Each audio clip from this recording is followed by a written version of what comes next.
오늘 말씀의 제목은 나의 힘이 되신 주라는 제목으로 오늘 시편 144편을 보겠습니다. 제가 142편, 143편의 설교 제목을 다시 한번 살펴보면서 오늘 설교 제목이 우리 마음속에 다시 한번 와 닿는 시간이 되기를 바랍니다. 142편을 열어보시겠습니까? 142편 5절에 보면 5절 중간에 보면 주는 나의 피난처시요, 주님은 나의 피난처라는 설교 제목으로 142편 말씀을 살펴보았습니다. 그래서 142편은 다윗이 분명한 것, 정확한 것은 모르겠지만 추정하기로는 다윗이 아둘람굴에 피난해 있을 때 하나님을 피난처로 삼았다라는 이 5절의 말씀, 주는 나의 피난처시오, 이 제목으로 142편 말씀의 제목으로 제가 말씀을 전했습니다. 그리고 143편은 10절을 한번 보시면 다윗은 주는 나의 하나님이시다, 바로 주님은 나의 하나님이시다라고 고백한 10절 말씀을 143편 말씀을 전할 때 설교 제목으로 잡았습니다. 주는 나의 하나님이시다. 그리고 오늘 144편은 1절에서 주는 나의 힘이시다라고 표현을 해야 문장의 어순상 맞겠지만 이 성경 말씀 그대로 설교 제목을 잡았습니다. 나의 힘이 되신 주님. 그래서 저와 여러분의 삶 가운데 우리의 삶에 가장 힘이 되시는 분은 우리 주님이라는 사실을 이 저녁에 144편을 통해서 다짐하고 다시 한번 주님을 신뢰하는 우리가 되어야 하겠습니다.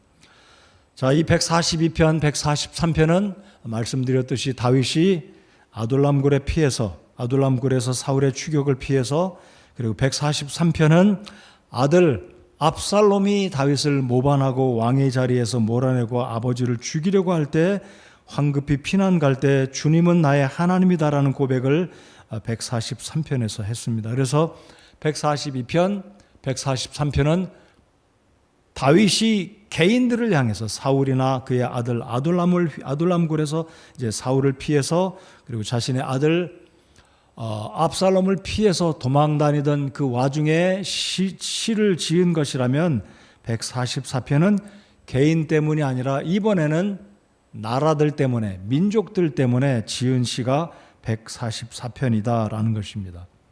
그래서 사무엘기하 10장을 읽어보시면, 사무엘기하 10장을 참조하시면 다윗이 전쟁을 하게 되는데 그 전쟁의 대상은 모압 족속과 암몬 족속과 아람 사람들, 즉 오늘날로 치면 시리아 사람들, 암몬과 시리아 사람들과 전쟁을 하면서 하나님께서 다윗을 이 전쟁 가운데서 건져주셨음을 이 다윗이 144편을 통해 하나님이 나의 힘이시다라고 이야기하면서 하나님이 어떻게 다윗과 다윗의 백성들인 이스라엘 백성들을 건져주셨는지 이야기를 시편 144편에서 하고 있습니다. 참조로 시편 20편과 21편은 오늘 144편의 전후가 되는 연관된 시가 되겠습니다. 시편 20편은 이 암몬과 아람과 전쟁을 하기 직전에 지은 시라면, 이제 21편의 시는 전쟁을 승리한 이후에 기록한 시편 21편이 되겠습니다. 그래서 시편 20편과 21편은 시편 144편과 연관이 있는 아람과, 그리고 이 암몬과 아람 백성들과의 전쟁을 앞두고, 그리고 전쟁 직후에 기록한 시편 20편, 21편, 144편이다라는 것을 기억하시면 좋겠습니다. 자, 그러면 다윗은 1절에서 오늘 설교의 제목처럼 하나님이 자신의 힘이 되신다. 우리가 유명한 시편 18편을 잠깐 열어서 1절을 한번 읽어보시고 다시 144편으로 돌아오겠습니다. 유명한 시편 18편 1절에 흠정역 성경에서는 뭐라고 이야기하고 있는지, 우리가 개역 성경으로는 나의 힘이 되신 주여 내가 주를 사랑하나이다 라고 1절에서 이야기하고 있지 않습니까? 자, 18편 1절을 다 같이 한번 읽어보시겠습니다.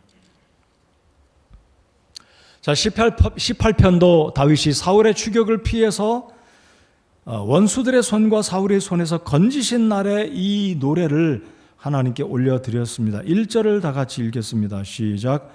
오 나의 힘이 되시는 주여 내가 주를 사랑하리이다. 우리의 힘이 되신 주님을 다윗은 사랑한다라고 고백을 하고 있습니다. 다시 144편으로 돌아오시겠습니다. 자, 우리의 힘이 되신 하나님, 여러분의 삶에 과연 무엇이 여러분의 에너지, 여러분의 파워가 된다고 생각하십니까? 견고한 여러분의 직장 일터, 여러분이 가지고 있는 어떤 물질에 축적된 물질의 자산들이라고 생각하십니까? 여러분들 건강인가요? 여러분들 잘 가르쳐서 지금 성공 일로를 가고 있는 여러분들의 듬직한 자녀들이 여러분의 힘이라고 생각되십니까? 물론 그러실 수 있을 겁니다. 그러나 궁극적으로 우리 모든 그리스도인들의 마음속에 지금부터 영원히, 과거에도 그랬겠지만 영원히 우리 삶에 참된 만족과 기쁨과 힘이 되시는 분은 우리 하나님이심을 믿고 고백합니다. 믿음으로 그런 고백을 합니다. 자, 이 다윗이 144편에 말씀드린 것처럼 이 전쟁을 치르고 난 이후에 하나님이 이 다윗을 어떻게 건져주셨고 다윗을 비롯해서 이스라엘 민족들을 어떻게 축복하셨는지 시편을 통해 우리의 힘이 되신 주님을 다시 한번 확신하는 이 저녁 시간이 되기를 바랍니다. 자, 그러면 2절에서 다윗은 하나님께서 다윗을 도우셔서 전쟁을 승리하게 하셨고 이 1절 하반절을 보실까요? 그분께서 내 손을 가르쳐 전쟁하게 하시며 내 손가락을 가르쳐 싸우게 하시는도다. 손가락을 가르친다는 표현이 무엇이겠습니까? 전쟁을 할 때 아무래도 무기를 다루는 그 스킬, 어떤 그 능력들을 의미하는 표현이다라고 생각합니다. 활 시위를 당길 때, 창을 던질 때, 칼을 쓸 때, 물매를 돌려서 적군을 맞힐 때, 이 모든 것들이 이 손가락에서 공교한 손가락의 기술로 전쟁의 적군과의 싸움에서 승리를 차지하는 이 기술들 또한 하나님께서 다윗을 이렇게 축복하시고 인도하신다는 고백을 하면서 이 다윗이 하나님은 어떤 분이라고 2절에서 이야기하고 있습니까? 저는 2절을 보면 5가지 이 다윗이 하나님을 표현하고 있는, 다윗이 하나님께 자신이 믿고 있는 하나님은 어떤 분이시다라고 5가지를 이야기하고 있고요.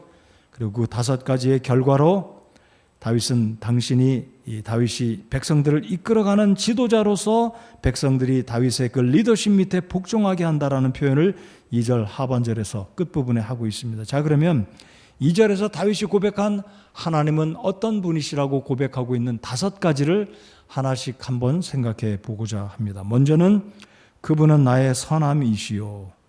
하나님은 우리의 선함이시다. 하나님은 우리에게 좋으신 분이다. 영어로 그냥 굿이다라는 거죠. 굿, 좋으신 분. 우리가 믿고 섬기는 하나님은 정직하지 않음이 없으신 분이신 줄 믿습니다. 우리 하나님은 부도덕함이나 속임이나 거짓이 없으신 정말로 좋으신 분이신 줄 믿으십니까? 정말 우리를 선대해 주시는, 지난 주일날 말씀 살펴본 것처럼 우리에게 은혜를 베푸시고 긍휼을 베풀어 주시는 사랑의 하나님, 좋으신 하나님이신 줄 우리가 믿습니다. 그래서 시편에 다윗이 지은 시편 가운데 가장 유명한 시편이 23편이 아닐까 생각합니다. 여러분, 시편 23편 마지막 6절에서 다윗은 그렇게 고백하고 있지 않습니까? 내 평생의 선하심과 긍휼이 정녕 나를 따르리니 내가 주의 집에 영원히 거하리로다. 다윗이 마지막 6절에 고백한 내 평생의 선하심과 긍휼이 정녕 나를 따르리니, 아마 다윗이 마지막 호흡을 하기까지 다윗은 확신하기를 하나님의 그 선하심이 일평생 다윗의 삶 가운데 함께할 것이고 주님의 선대하심이 다윗에게 함께하였음을 다윗이 믿었기 때문에 시편 23편 6절에서 나의 평생의 선하심과 긍휼이 정녕 나를 따르리니라고 고백하였다라고 믿습니다. 그러므로 사랑하는 성도 여러분들, 여러분의 지금 삶의 모습이 혹시라도 하나님은 나에게 선대해 주고 있지 않고 나를 모질게, 나를 정말 힘들게 하시는 분이고 내가 고난 가운데 있는데 눈을 감고 나를 몰인정하게 선대해 주시는 분이 아닌가라고 혹시라도 그런 느낌이 있으시다면 다시 한번 우리 하나님의 선대하심, 그 선하심을 확신하는 이 저녁이 되시기를 바랍니다. 물론 이 고백은 다윗의 고백이죠. 그러나 저는 그렇게 믿습니다. 하나님은 구원받은 모든 당신의 자녀들에게 동일하게 우리에게 선을 베풀어 주시는, 선대해 주시는 좋으신 하나님입니다. 자, 그래서 두 번째 다윗의 고백은 무엇입니까? 나의 요새시요. 요새, fortress. 우리를 보호하시는, 적군이 공격이 아무리 강할지라도 정말 우리를 그 요새와 같은 곳에 우리를 보호하시고 진쳐주시고 우리를 막아주시는 바로 하나님이 우리의 요새가 되어 주신다. 우리 잠깐 로마서 8장을 열어서 하나님은 구원받은 당신의 성도들, 당신의 백성들을 어떻게 보호하시고 하나님의 사랑은 어떠하신지 바울 사도가 고백하고 있는 로마서 8장 35절을 함께 읽어보겠습니다. 로마서 8장 35절입니다.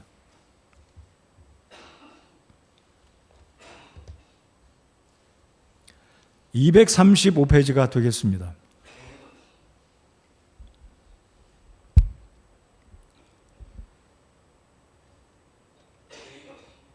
다 찾으셨으면 35절 함께 읽겠습니다. 시작. 누가 우리를 그리스도의 사랑에서 떼어놓으리요? 환난이나 곤경이나 핍박이나 기근이나 벌거벗음이나 위험이나 칼이랴. 38절은 제가 읽겠습니다. 내가 확신하노니 사망이나 생명이나 천사들이나 정사들이나 권능들이나 현재 있는 것들이나 장래 있을 것들이나 높음이나 깊음이나 39절입니다. 다른 어떤 창조물이라도 능히 우리를 그리스도 예수 우리 주 안에 있는 하나님의 사랑에서 떼어놓지 못하리라. 우리 구원받은 성도들의 구원의 안전, 구원을 상실할 수 없다는 하나님의 보호하심과 은혜는 구원받은 시점부터 우리가 천국에 들어가기까지 38절에 보면 더 구체적으로 언급을 합니다.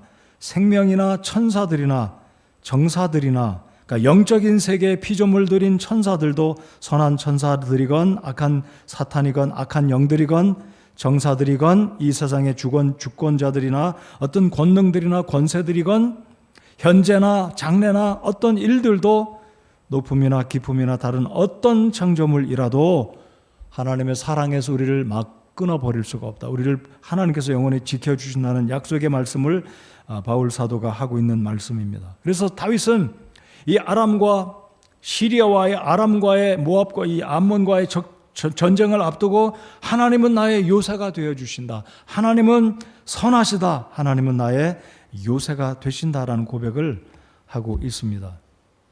참 우리가 코로나 3년의 세월을 보내면서 이제 올해를 끝마치면 내년은 어떠할지 모르겠습니다. 모르긴 해도 이제 코로나는 서서히 약화되어지지 않을까 생각을 합니다. 그런 측면에서 여전히 우리 하나님은 이 어려운 시절 우리를 지켜주시고 선대해 주시고 우리의 요새가 되어주시고 우리를 마치 오늘 다윗이 고백한 것처럼 요새처럼 우리를 보호해 주시는, 제가 모르긴 해도 제 기억이 틀리지 않다면 우리 교회에 코로나 발생한 이후로 코로나 때문에 천국에 들어가신 분은 없다라고 생각합니다. 적지 않은 분들이 우리나라에서 세상을 떠났는데 앞으로도 하나님께서 우리를 지켜주시리라고 믿고, 또 하나님의 특별하신 뜻이 있으면 어떤 일이 일어날지는, 어떤 위험한 일들이 일어날지는 모르지만 여전히 우리가 확신해야 될 것은 하나님은 우리를 선대해 주고 계시고 우리를 보호하시고 우리와 함께 하시는 정말로 신실하신 우리를 사랑하시는 아버지 하나님이라는 사실을 이 연말, 올해 마지막 수요일 아니에요? 다음 주가 마지막 수요일이 있나요? 다음 주 오늘이 21일이니까 28일이 한 번 더 남았네요. 다음 주 수요일 날. 그래서 올 한 해 이제 연말을 보내면서 우리 하나님의 선하심과 우리를 이렇게 보호하시는 요새 되시는 하나님을 다시 한번 생각하면서 우리 주님을 의지하고 새해에도 하나님께 우리의 삶을 맡겨드리는 우리 모든 성도님들이 되시기를 바랍니다. 자, 세 번째로 다윗은 무엇이라고 하나님을 고백하고 있습니까? 세 번째가 무엇인가요? 나의 높은 망대시요. 여러분, 성탄절이 가까운 우리 교회는 성탄절 행사는 하지 않지만 성탄절에 대해서 너무 알레르기 반응을 나타내지 않기를 바랍니다. 어차피 예수님 오신 것은 우리가 기억하고 감사해야 되지 않아요? 25일 날 특별히 이번 주일은 세상 사람들이 말하는 성탄일인데 우리가 이 연말을 통해서 예수님의 오심을 다시 한번 특별히 감사하고 기도하는 감사하는 우리가 되기를 좀 바랍니다. 저는 요즘에 찬송가 가운데서도 예수님의 탄생을 우리 주님께 올려드리는 찬송을 많이 듣고 우리 주님이 오심을 다시 한번 감사드리는 마음을 제 스스로 가지려고 합니다. 여러분, 예수님이 자라신 고향 이름이 무엇인지 알고 계시죠? 나사렛입니다. 여러분, 나사렛이란 뜻이 무엇이냐면 높은 망대란 뜻입니다. 자, 나사렛, 높은 망대. 근데 여러분, 이 나사렛은 평지가 많아요. 근데 평지가 많이 있지만 그 평지를 높은 망대에서 바라보면 나사렛 부근에 있는 모든 마을들, 집들 한 채 한 채를 높은 망대에서 올려다보면 나사렛 동네를 다 손바닥 보듯이 들여다볼 수 있다. 그래서 왜 예수님이 나사렛에서 자라셨는지 그건 잘 모르겠어요. 아무튼 나사렛이란 의미의 뜻이 무엇이라고요? 오늘 다윗이 하나님을 향해서 고백한 세 번째, 나의 높은 망대이시다. 왜 다윗은 높은 망대라고 이야기했을까요? 여러분, 높은 망대의 기능은 무엇입니까? 높은 망대. 여러분, 요즘에는 소방서도 높은 망대 이런 워치타워 같은 게 지금 거의 없어요. 철거됐다시피 한데 지금은 이런 전화라든지 이런 신고 시스템이 너무 잘 돼서 이런 소화 기능들도 이런 다 부착되어 있잖아요. 연기 감지하는 것들, 자동으로 물이 내려온 이런 그런 기능들이 다 건물마다 있는데 옛날엔 그렇지 않기 때문에 어디서 연기가 막 나면 망대에 있다가 빨리 가서 불을 끄는 그런 일들을 했는데 망대는 바로 그런 역할을 합니다. 자, 망대는 이 당시에 파수대에서 적군이 온다든지 양을 치는 목동들이 예를 들어서 양떼를 해치는 그런 모습들이 있다면 흉악한 이리 때나 이렇게 오면 이 목동들이 미리 감지하고 자신의 양떼를 보호하는 기능을 하는 곳이 바로 높은 곳에서 자신의 가축과 또 생축들 또 위험한 일들을 미리 파악하고 준비해서 막아내는 그 기능을 하는 것이 높은 망대였습니다. 자, 그렇다면 다윗이 하나님을 향해서 표현한 주님은 나의 높은 망대이시다, 이 의미가 무엇인지 이해가 되시리라고 생각합니다. 그 하나님은 졸지 않으시고 우리를 늘 바라보시면서 어떤 위험이 오고 있는지 미리 보시고 막아주시고 우리를 건져주시는 그 일을 하시는 분이 하나님이다라고 다윗은 표현하고 있다는 것입니다. 여러분, 하나님이 우리를 보호하시고 바라보시는, 우리 지난번에 수요일날 시 139편을 통해서 우리가 말씀을 통해서 보았듯이 하나님은 모든 것을 아시고 또 모든 곳에 계시는 전지하시고 편지하시는 우리 주님이다라는 것을 시편 139편을 통해서 배웠습니다. 그래서 시편 139편을 통해서 우리가 기억해야 될 것 두 가지를 말씀을 드렸는데 혹시 기억하십니까? 하나님을 신뢰해야 되겠고 또 하나는 하나님을 두려워해야 된다. 왜냐하면 다 보고 계시니까. 그리고 우리를 지켜주시는, 어디든지 계시니까. 그래서 우리 하나님을 신뢰하고 모든 것을 보고 계시는 아시는 하나님을 우리가 두려워해야 된다. 하나님을 신뢰하고 하나님을 두려워해야 되겠다.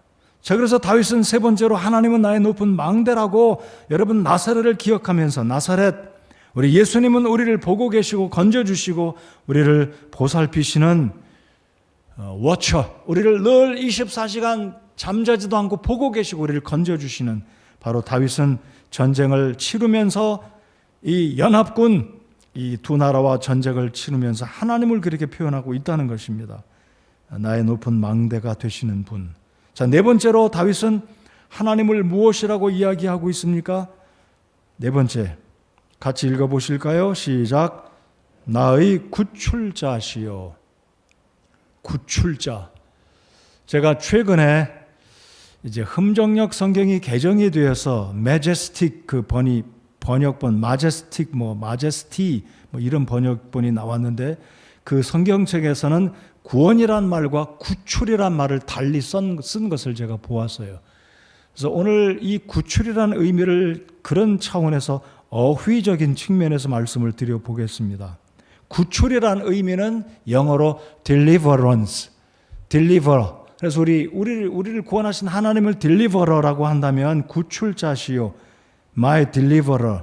자, 구출자란 의미는, 구출이란 의미는 어떤 물리적인 환경에서 전쟁에서나 기근에서나 사망에서 아주 위험한 상황에서 우리를 건져주시는 딜리버, 건져내 주시는, 구출해 주시는.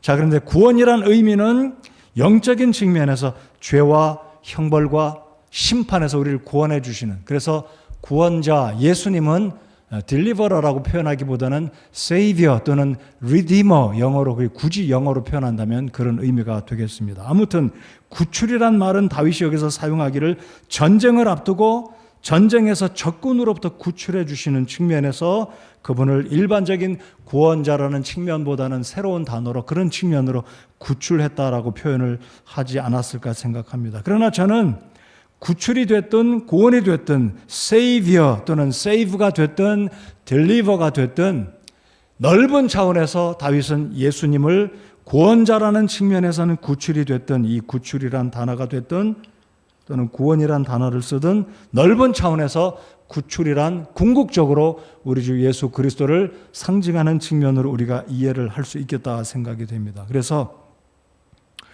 구출이란 환경, 어떤 물리적인 환경의 구조와 도움이라면, 구원이란 측면으로 본다면 우리 예수님을 결국은 다윗은 의미하는 측면으로도 이 구출자다라고 큰 그림에서는 우리 예수님을 나타내 보일 수 있다라고 우리가 그렇게 믿어도 더 정확한 의미다라고 저는 생각을 합니다. 그래서 다윗은 전쟁을 앞두고 하나님은 우리를 건져주시는, 우리를 구출해 주시는 분. 사도행전 4장 12절에서는 이런 말씀이 있지 않습니까?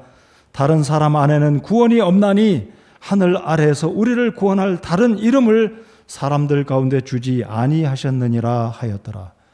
그러므로 구출이란 단어를 쓰든 구원이란 단어를 쓰든 천국에 들어가는 길은 오직 예수 그리스도 한 분밖에 없음을 우리는 믿습니다. 예수님만이 우리의 길이요 진리요 생명이 되시는, 그래서 하나님께서 사람과 하나님 사이의 유일한 길은, 유일한 구원의 길은 우리 주 예수 그리스도 한 분이라는 사실을 이 저녁에 우리 모두가 믿습니다. 우리 주님을 찬양하며 우리를 건져주시고 구출해 주시고 죄와 사망과 영원한 형벌에서부터 우리를 구원해 주신 우리 주님께 감사를 드리며, 특별히 연말 예수님의 탄생을 맞이하는 이 시즌에 우리 주님의 구원을 다시 한번 감사하고 찬양하는 우리 모든 성도님들 되시기 바랍니다. 자, 다섯 번째로 이제 다윗이 표현한 하나님은 무엇이라고 이야기합니까? 그분은 나의 방패시다. 나의 방패시니. 그래서 여러분, 전쟁에서 이 고대 근동에서나 이 고대 전쟁에서는 방패는 굉장히 중요한 역할을 하지 않습니까? 특별히 화살, 멀리서 쏜살같이 갑자기 날아오는 이 화살을 막아주는, 적군의 창과 칼을 막아주는 이 방패. 그래서 다윗은 하나님을 자신을 보호하시는 방패라고 이야기를 하고 있습니다. 그래서 이 다섯 가지 우리의 삶 가운데 선하신 하나님, 우리의 요새가 되시는 하나님, 나의 높은 망대가 되시는 하나님, 구출자가 되시는 하나님, 나의 방패가 되시는 이 하나님, 이 하나님은 다윗의 하나님만이 아니라 오늘 이 저녁에 이 연말을 보내며 한 해를 맞이하는 저와 여러분의 선하신 우리 주님 되심을 동일하게 믿고 우리 주님을 신뢰하는, 그리고 또한 우리 주님의 그동안 우리를 지키시고 선대해 주시는 그 하나님의 은혜와 긍휼을 이 시간 이 저녁에도 찬양하기를 원합니다. 자, 이제 다윗은 이렇게 하나님을 높이며 신뢰하고 찬양을 드리게 되는데, 이 하나님으로 말미암아 전쟁에서 승리를 거두게 되었다는 것이죠. 그래서 이 암몬과 아람을 무찌르고 전쟁에서 승리를 하게 되는데, 이 좋으신 하나님으로 말미암아 결국 전쟁에서 승리를 거두는 모습, 그 결과로 인해서 다윗은 이렇게 고백합니다. 내가 그분을 신뢰함으로 그분께서 내 백성을 내 밑에서 복종하게 하시는도다. 하나님은 사실 다윗을 축복하시고 다윗 한 사람으로 인해서 전쟁에서 승리하게 하시고 이스라엘 민족들과 이스라엘 백성들에게 선대해 주시고 전쟁으로부터 많은 복을 누리게 하시는, 그래서 그 결과로 다윗은 내 백성을 내 밑에서 복종하게 하시는도다. 다윗의 리더십도, 그리고 그 백성들, 성군 다윗 밑에 있던 이 백성들이 평안한 삶을 누리게 되는 것, 그로 인해서 이 나라의 태평성대를 누리게 되는 이 모습을 다윗이 2절 하반절에서 이야기합니다. 자, 이제 3절, 4절 이 부분을 한번 보시겠습니다. 3절에 보시면 주여 사람이 무엇이기에 주께서 그를 알아주시나이까? 혹은 사람의 아들이 무엇이기에 주께서 그를 중히 여기시나이까? 이 3절은 시편 8편에 있는 말씀과 히브리서 2장에 나오는 말씀과 유사한 구절이다라고 생각합니다. 자, 이 3절 히브리서 이 2장에 있는 말씀이나 이 시편 8편에 있는 말씀은 1차적으로 예수 그리스도를 가리키는 말씀이라고 우리가 믿습니다. 사람이 무엇이기에 주께서 그를 알아주시나이까? 혹은 사람의 아들이 무엇이기에, 즉 예수 그리스도께서 인자로 오신 사람의 아들 되신 예수 그리스도. 그래서 시편 8편이나 히브리서 2장에 있는 말씀 보시면 그 다음에 따라오는 구절이 무엇이냐면 그의 머리에 영광의 관을 쓰게 하시는 그 구절이 나오지 않습니까? 그래서 그 구절은 오늘 144편 3절에 있는 말씀을 넓은 차원에서 주된 예수 그리스도와 연관된 우리가 이 구절을 해석한다면 이 3절은 예수 그리스도를 지칭하는 구절로 첫 번째로 해석할 수도 있겠지만은요, 3절에서 다윗은 사람의 그 연약성을 하나님이 기억하시고 보호하시고 지켜주시고 특별히 하나님의 마음에 합한 당신의 종들, 아마 이 3절에서는 다윗을 포함해서 이스라엘 백성들을 긍휼히 여겨주시는 하나님의 자비하심을 다윗이 이야기하고 있다라고 믿습니다. 자, 3절에 보시면 우리가 방금 읽었고요. 4절을 같이 한번 읽어보시겠습니다. 4절 시작. 사람은 헛된 것과 같고 그의 날들은 지나가는 그림자와 같으니이다. 사람의 아들로 태어난 모든 인생들은 그렇게 연약하다는 거죠. 그래서 결국 하나님은 다윗을 긍휼히 여겨주시고 은혜를 베푸셔서 전쟁에서 다윗을 보호하실 뿐만 아니라 이스라엘 백성들을 승리하게 하시는, 연약한 인생이지만 하나님의 백성된 다윗과 당신의 종인 다윗과 그리고 하나님의 백성들인 이스라엘 백성들을 지키시고 건져주시는 그 하나님의 사랑을 다윗은 이 3절 4절에서 우리 주님의 그 선하심을 부언적으로 설명을 합니다. 그리고 이제 5절부터 쭉 10절, 11절까지는 이 전쟁에서 우리 하나님께서 다윗을 긍휼히 여겨주시고 전쟁에서 승리를 일으켜 주셔서 어떤 복을 받고 있는지, 그래서 다윗은 그 하나님의 선대하심을 찬양하고 영광을 올려드리고 악기로 찬양하는, 그래서 다윗을 통해 다윗의 백성들은 그리고 그의 자녀들은 어떠한 복을 누리고 있는지 이제 10절, 11절, 12절, 13절, 14절까지 우리 하나님의 선대하시는 모습을 이야기하고 있습니다. 자, 5절, 7절은 우리 하나님의 전능하신 그 하나님, 2절에서 말하고 있는 5가지 표현을 이제 은유적으로 하나님이 이스라엘 백성들을 전쟁에서 어떻게 보호하셨는지 이제 5절, 6절, 7절에서 이야기하고 있습니다. 그래서 5절, 6절, 7절은 하나님이 어떻게 전쟁에 개입하셨는지 은유적인 표현을 하고 있습니다. 5절을 제가 읽어보겠습니다. 오 주여, 주의 하늘들을 휘시고 하늘을 휘어버린다. 잘 이해가 안 가죠? 하늘을 어떻게 휠 수 있겠습니까? 여러분, 우주가 얼마나 큽니까? 얼마나 무한대인 이 우주를 어떻게 하나님이 휠 수 있겠습니까? 은유적인 표현으로 하나님의 전능하심, 창조주 하나님이 못하실 일이 없으시지 않습니까? 그래서 다윗은 전능하신 하나님을 하늘들을 휘어버리는 하나님으로, 그러면서 하늘을 제껴버리고 내려오시는 그분의 전능하신 모습을 이렇게 은유적으로 표현하고 있습니다. 산들의 손을 대사 그것들이 연기를 내게 하소서. 6절, 번개를 내보내사 그들을 흩으시며 적군을 흩어버린다는 거죠. 주의 화살들을 쏘아 그들을 멸하소서. 우리 하나님이 사실 화살을 쏘아 멸할 필요는 없잖아요. 우리 하나님은 전능하신 분이기 때문에 다윗의 표현을 빌면 하늘을 휘어 하늘을 열어 제끼고 내려오시고 전쟁에 개입하시고 산들의 손을 대서 연기를 내서 불을 일으키고 번개를 내보내고 활을 쏘아버려서 적군을 멸하시는, 여러분 고대 근동에 이 시리아의 군대가 엄청 셌잖아요. 아시리아의 군대 얼마나 셌습니까? 결국 북왕국은 아수르의 공격에 의해서 북왕국이 멸망하지 않았습니까? 이 시리아의 군대들까지도 하나님은 이렇게 다윗을 도왔고 이스라엘 백성들을 도우셨다라는 것을 다윗이 그렇게 이야기를 하고 있는 것입니다. 자, 이제 7절, 8절을 보시면 위에서부터 주의 손을 보내사 나를 큰 물들과 낯선 자손의 손에서 빼내어 건지소서. 하나님의 구출하심을 7절에서 이야기합니다. 8절 그들의 입은 헛된 것을 말하며 그들의 오른손은 거짓의 오른손이니이다. 자, 하나님께 이 다윗이 적군들을 향한 이 표현들을 우리가 이해가 될 것 같아요. 자, 이제 전쟁에서 건져서 승리를 이루신 우리 좋으신 하나님을 다윗이 찬양을 합니다.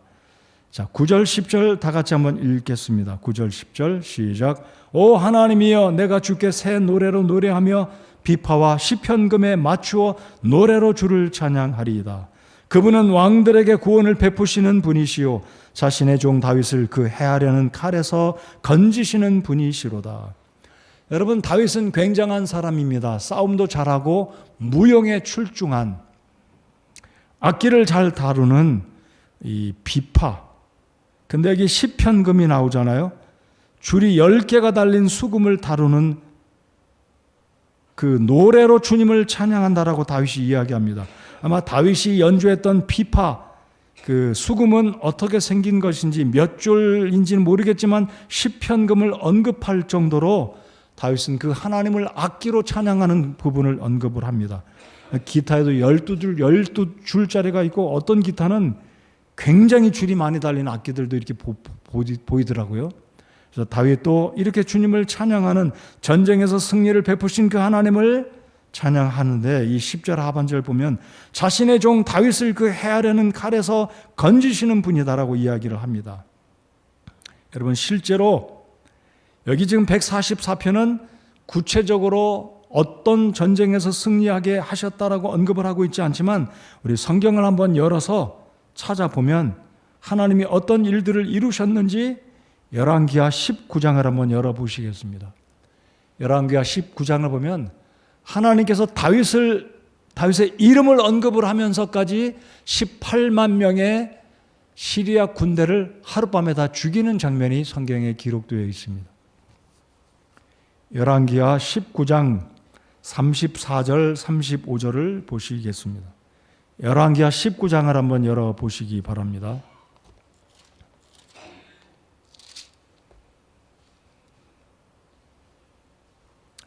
열왕기하 19장을 열어보시면은요, 20절부터 산헤립에 대한 주의 말씀이 기록되어 있습니다. 산헤립.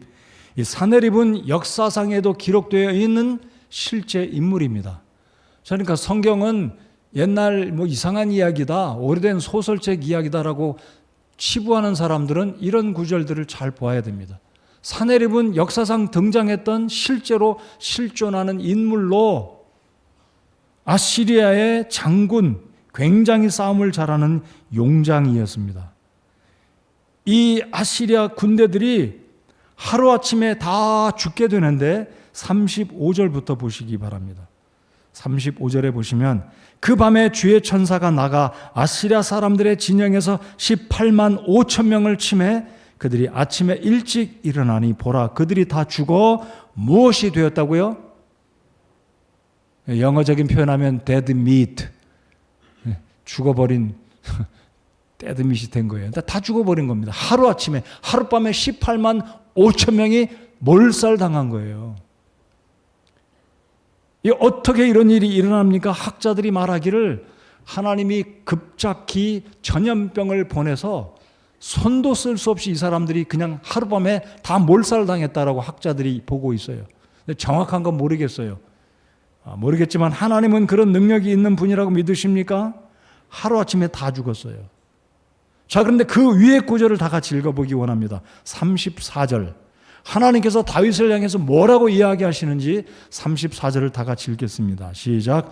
내가 나와 내 종 다윗을 위하여 이 도시를 보호하고 구원하리라 하였더라. 여러분, 산헤립이 18만 5천 명 대군을 이끌고 왔는데 하루아침에 자기의 부하들이 다 죽어버렸어요. 이튿날 보니까 산헤립이 자기의 부하들이 다 죽었어요. 결국 산헤립이 철수합니다. 부하 몇 명, 참모 몇 명 데리고 간신히 다시 돌아가는데 아들들이 결국 아버지를 모살하고 아들들이 왕이 됩니다. 비극이 벌어진 거죠. 하나님의 백성들을 공격하러 내려왔던 이 산헤립이 결국은 전쟁에서 힘 한 번 써지 못하고 18만 5천 명이 하루아침에 다 죽어 송장이 돼버리고 사내립은 부랴부랴 철수하고 도망을 갔는데 결국은 니느웨에 돌아가서 37절 보십시오. 그가 자기 신 니스록의 집에서 경배할 때에 우상을 섬기잖아요. 그 전능하신 하나님을 두려워해야 되는데 결국 아들들에 의해서 모살을 당하고 죽임을 당하고 사내립은 그렇게 역사상 사라져 버립니다. 여러분, 역사상 사내립이 실존하는 인물이라는 사실 기억하시기 바랍니다. 근데 이 인물이 18만 5천 명을 데리고 다윗과 이스라엘 백성들을 공격하러 남유다로 내려왔는데 우리 전능하신 하나님이 하룻밤에 18만 5천 명을 몰살시킵니다. 하나님께 무정하시냐? 아니, 이 사내립 측면에서 보면 하나님 너무 무정하시지 않느냐라고 말할 수 있겠습니다. 그러나 하나님은 우상을 숭배하는 이방인들이 하나님의 백성들, 하나님의 종 다윗을 공격하러 오는 이 측면에서 하나님은 당신의 백성, 당신의 종을 보호하시는 오늘 시편 144편에 있는 말씀과 같이 하나님은 오늘 이 시편 144편에서 우리가 살펴보았던 시편 20편과 시편 21편 그리고 사무엘하 10장을 참조해 보건대 이 이스라엘 북동쪽에 있는 요단강 동편에 있는 아람, 이 암몬 족속과 암몬 족속 그 위쪽에 있는 시리아의 군대를 하나님이 무찌르시고 이스라엘 백성들에게 축복의 전쟁의 승리의 복을 안겨주시는 모습을 오늘 말씀을 통해서 볼 수 있는 것입니다. 여러분, 하나님은 다윗을 그토록 축복하셨어요. 나와 내 종 다윗을 위하여 시리아의 18만 5천 명을 하나님이 다 진멸하셨습니다. 한 사람 다윗 때문에. 그리고 다윗을 기억하신 하나님은 그의 백성을 선대하시고자 이스라엘의 적군 18만 5천 명 그리고 오늘 본 이 144편의 말씀처럼 적군을 다 하나님이 물리쳐 주셨습니다. 자, 본문 144편으로 돌아오셔서 11절을 보시겠습니다. 우리 하나님께서 11절을 보시면 적군을 물리치시고 승리를 이루셨을 뿐만 아니라 무엇까지 주시냐면 11절 보시겠습니다.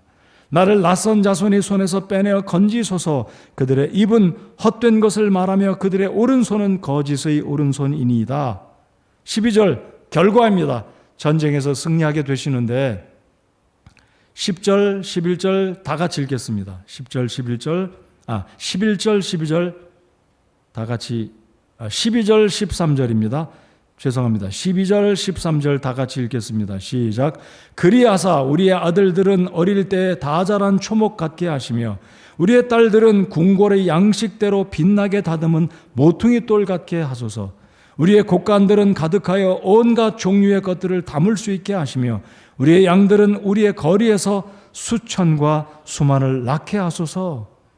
여러분, 다윗은 이 전쟁에서 승리를 약속하신 그 하나님의 축복을 보고 경험하면서 하나님께 시편금과 비파로, 노래로 그리고 새노래로 하나님을 찬양하면서 우리 주님이 얼마나 좋으신 분인지 시로 노래하고 기록하고 있다는 것입니다. 자, 그러면 12절에 우리의 아들들은 어릴 때 다 자란 초목 같게 하시며, 어릴 때 다 자랐다, 이게 무슨 뜻이겠습니까? 어렸을 때 그만큼 이스라엘 백성들의 아들들은 튼실을 했다는 거예요. 굉장한 체격으로 준수한 이 자녀들로 다 자랐다는 거예요. 어렸을 때 이미 다 자란 그 정도로 듬직한 아들들이다라는 거고요. 딸들은 어떻다고요? 우리의 딸들은 궁궐의 양식대로 빛나게 다듬은 모퉁이 돌 같게 하소서. 여러분, 오래된 고딕 건축물들 보면 굉장히 큰 기둥들이 있잖아요. 그 기둥들이 대리석이 매끈하게 빠졌고 그 위에 보면 물꽃, 이게 꽃 모양처럼, 물결 모양처럼 조각한 멋진 기둥들이 있을 겁니다. 바로 이 다윗은 자신들의 딸들은 그렇게 궁궐의 양식대로 빛나게 다듬은 모퉁이 돌처럼, 또는 모퉁이 돌은 어떻습니까? 건물과 건물을 이어주는 중심이 되는 멋진 돌, 대표적인 돌. 이 아들, 딸들이 그렇게 복을 받았다는 겁니다. 그것뿐만이 아닙니다. 13절, 14절 이스라엘 백성들에는 온갖 곡식들과 먹을 양식과 보물들이 가득했다는 거죠. 13절 우리의 곡간들은 가득하여 온갖 종류의 것들을 담을 수 있게 하시며 백곡이 가득했다는 거죠. 우리의 양들은 우리의 거리에서 수천과 수만을 낳게 하소서. 14절 우리의 소들은 강하여 수고하게 하시며 침략을 당하거나 나가는 일이 우리에게 없게 하시고 우리의 거리에는 불평이 없게 하소서. 잔치가 벌어진 거죠. 우리의 거리에는 불평이 없게 하소서. 제가 월드컵 얘기를 잠깐 조금만 한번 해보겠습니다. 어제 20일이죠. 아르헨티나 축구 국가대표 선수들이 이제 아르헨티나로 돌아갔는데 그 부에노아이레스라는 아르헨티나의 수도에는 수백만 명이 모여가지고 온통 난리, 흥분의 축제의 도가니. 그러니까 이 아르헨티나가 36년 만에, 그러니까 1986년인가요? 1986년 맞습니다. 1986년 만에 월드컵에 우승한 이후로 아르헨티나는 지금 경제적으로 굉장히 어렵고 침체적인 분위기 가운데 있는데 이 월드컵에서 우승함으로 온 나라 백성들이 축제의 분위기, 길거리에 불평이 있는 모습을 찾아볼 수 없는 온통, 그래서 사람들이 막 죽었다고 하잖아요. 소년도 다치고 어떤 사람도 죽었다고 하는데 오늘 이 말씀을 한번 생각해 보고 싶습니다. 우리의 거리에는 불평이 없게 하소서. 전쟁에서 승리한 이 유다 남왕국 이스라엘 백성들에게는 불평이 없는 말 그대로 태평성세, 만족하는 평안한 세월을, 평안한 시대를 맞이하게 되었다라는 것입니다. 자, 그러면 오늘 말씀의 1절과 15절을 저는 평행구라고 생각합니다. 1절과 15절이 뭐라고요? 평행구를 이룬다. 자, 그럼 왜 평행구인지, 자, 1절을 다시 한번 보시겠습니다. 나의 힘이 되신 주를 찬송할지어다. 그분께서 내 손을 가르쳐 전쟁하게 하시며 내 손가락을 가르쳐 싸우게 하시는도다. 전쟁에서 승리를 주신 부분을 다윗이 쭉 이야기하지 않았습니까? 그리고 시편의 144편의 절정, 그리고 결론과 같은 부분이 15절입니다. 자, 15절을 저희들 다 같이 읽겠습니다. 시작. 그러한 처지에 있는 그 백성은 행복하니 참으로 주를 자기 하나님으로 삼는 그 백성은 행복하니이다. 자, 1절과 마지막 15절에 왜 평행구라고 제가 말씀드렸습니까? 하나님을 힘으로 삼는, 나의 힘이 되신 주님, 우리의 힘이 되신 주님, 우리 민족의 힘이 되신 주님, 우리 나라의 힘이 되신 주님으로 인정하는 그 교회, 그 백성, 그 사회, 그 민족은 15절 말씀과 같이 주님을 자기 하나님으로 삼는 그 백성은 행복해서 거리에는 불평이 없고 곳간에는 곡식이 가득하고 우양은 가득하고 부족함이 전혀 없는, 침략을 당하는 일도 없고 나가도 들어가도 복을 받는, 정말로 복을 누리는 이것을 다윗은 전쟁의 결과로 하나님이 건져주신, 하나님을 자신의 힘으로 삼았던 이 다윗의 믿음의 고백. 자, 2절에서 다윗은 하나님을 무엇으로 인정했다고 5가지를 말씀드렸습니까? 선하신 주님으로 믿었고, 하나님을 나의 요새로 삼았고, 그분을 나의 높은 망대로 믿었고, 나의 구출자로 믿었고, 하나님을 나의 방패로 인정하는 이 다윗의 믿음이 이와 같은 놀라운 결과를 하나님이 다윗에게, 오늘 제가 열왕기하 18장을 읽으면서 하나님께서 나와 다윗을 위해서, 나의 종 다윗을 위해서 사네립의 군대를 주님이 물리쳐 주신 것처럼 오늘 시편 144편을 통해서는 142편이나 143편은 개인을 향한, 하나님을 향한 다윗의 간절한 소원이라면 오늘 144편은 다윗이 민족들과의 전쟁을 앞두고 주님을 나의 힘으로 인정한, 하나님을 자신의 주권자로 인정한 이 백성들, 이스라엘 백성들에게 하나님이 이런 복을 주셨다라는 144편의 교훈이 우리 모든 오늘 이 저녁에 이 연말을 보내면서 이 수요일 예배를 드리는 여러분들 개개인들과 우리 교회와 우리 나라가 하나님을 우리나라 주님으로 인정하는 우리 백성들, 우리 한국 국민들이 되기 바라고, 우리 교회가 되기 바라며, 개인적으로는 우리 모두가 하나님을 나의 주로, 오늘 다윗이 2절에서 고백한 그토록 하나님을 신뢰하고 주님을 높이는 이 다윗의 믿음이 우리에게 있을 때 하나님 또한 우리를 선대해 주시리라고 믿습니다. 이와 같은 복들이, 평안의 복들이 여러분의 심령과 가정과 일터 속에 우리 교회와 이 나라, 이 민족 가운데 늘 가득하기를 참으로 소원합니다. 우리 주님을 찬양드립니다. 다 같이 자리에서 일어나셔서 우리 함께 찬송하시겠습니다.